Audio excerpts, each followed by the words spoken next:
Sebelum masuk ke pembahasan alur ceritanya, Mimin ingatkan bahwa video ini mengandung spoiler, jadi pastikan kalian sudah mengikuti dan menonton episode sebelumnya.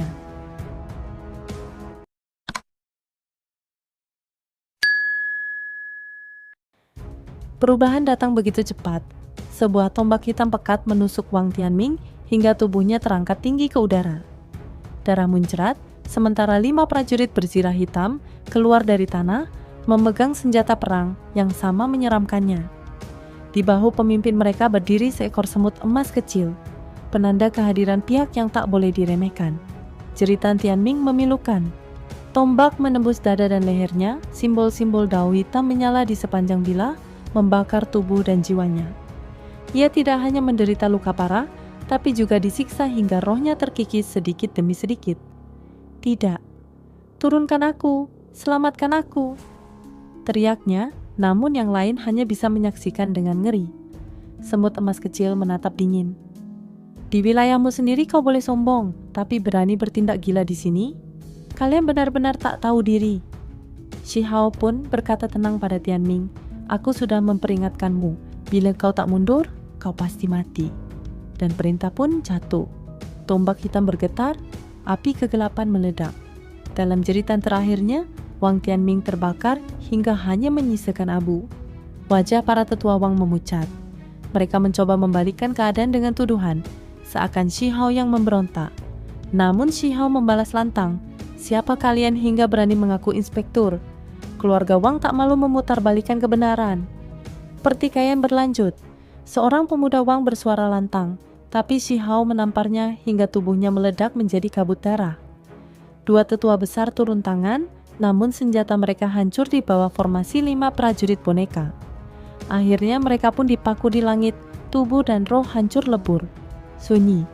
Semua orang terdiam menyaksikan kehancuran para senior Wang begitu mudahnya. Shi Hao tak berhenti.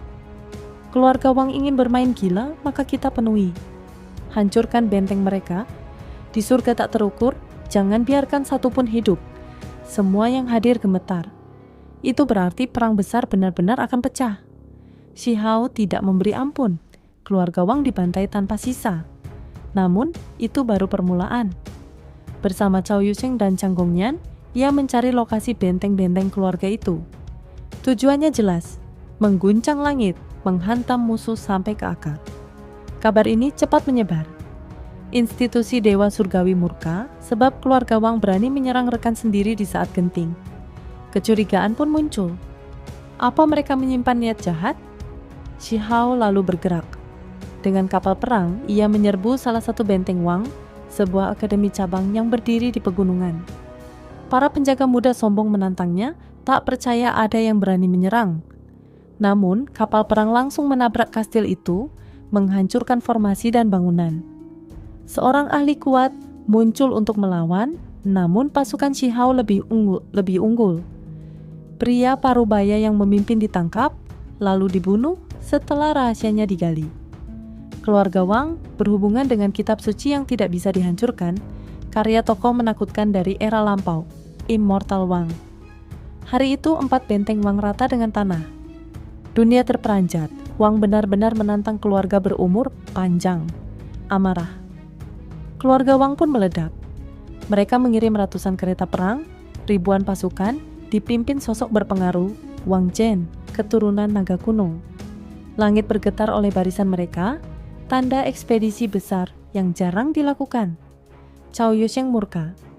Saat semua klan bertempur di perbatasan, mereka bersembunyi, tapi sekarang justru menyerang kita. Kereta perang kuno penuh bekas perang melaju, auranya menindas langit. Dari dalam, suara Wang Zhen bergema bak guntur. Huang, di mana dia? Shi Hao berdiri di puncak gunung institusi Dewa Surgawi, membalas lantang. Kalian tak melawan musuh di perbatasan, malah membawa pasukan untuk mengepung lembaga ini. Apa kalian ingin mengkhianati 9 surga? Suara dingin dari kereta perang menegur Shi Hao, menuntut hormat pada para tetua.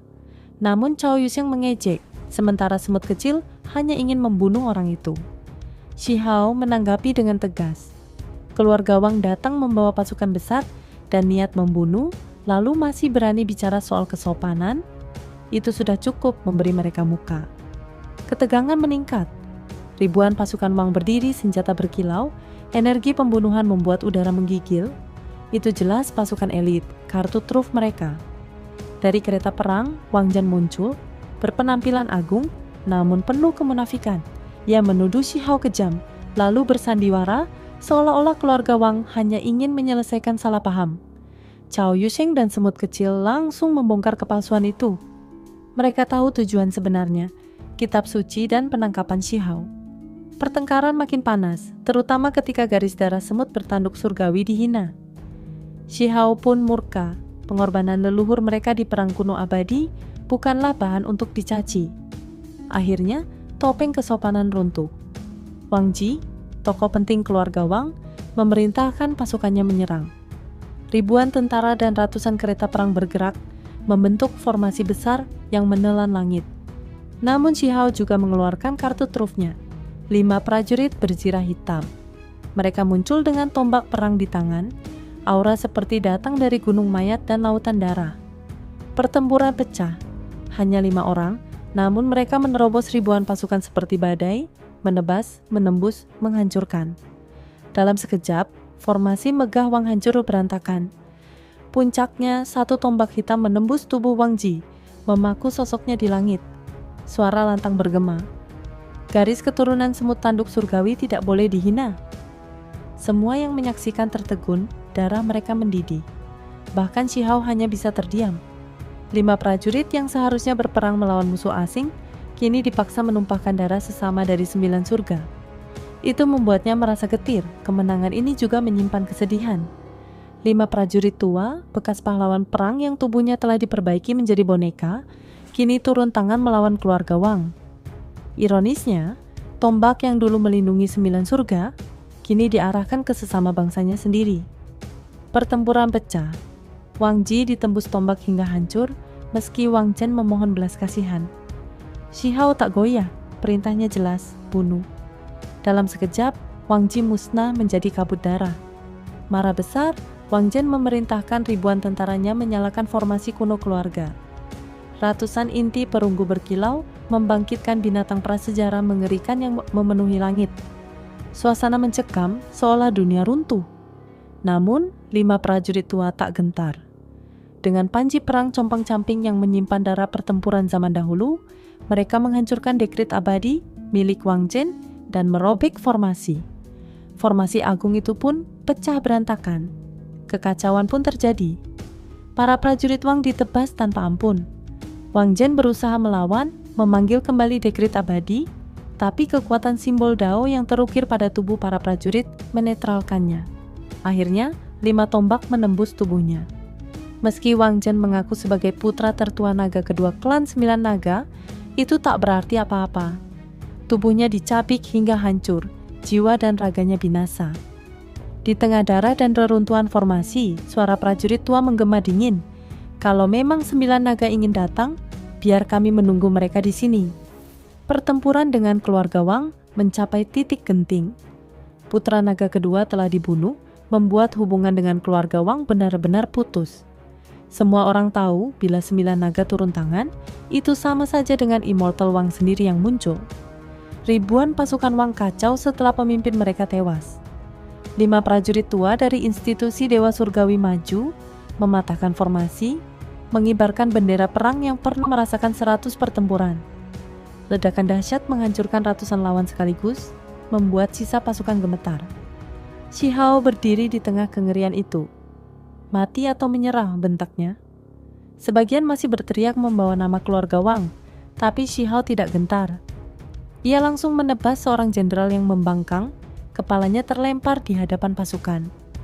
3.000 orang akhirnya menyerah, ditundukkan di bawah tekanan 5 prajurit tua. Hanya jadi anjing setia keluarga, bukan pelindung 9 surga. Itu artinya kalian semua pendosa. Hardik seorang tetua Dewa Surgawi. Para tahanan pun diputuskan untuk dikirim ke perbatasan Desolate. Namun, masalah ini tak berhenti di sini. Berita tentang kematian Wang Zhen dan ditawannya pasukan Wang menyebar luas, mengguncang 9 surga. Banyak yang mulai curiga. Kenapa keluarga Wang tidak mengirim prajurit ke perbatasan?